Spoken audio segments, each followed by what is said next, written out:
Oh, this looks so great, Julie. Thank you for sharing your recipe. Now, what is this called again? This is called overnight French toast casserole.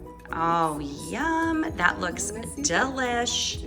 And the La Brea bakery bread that you used is perfect for this, isn't it? It sure is. Absolutely delicious. Can't wait to dive in. Make it the night before, serve it up in the morning. A great back to school meal idea. Absolutely. Yay. Quick and easy. Yeah.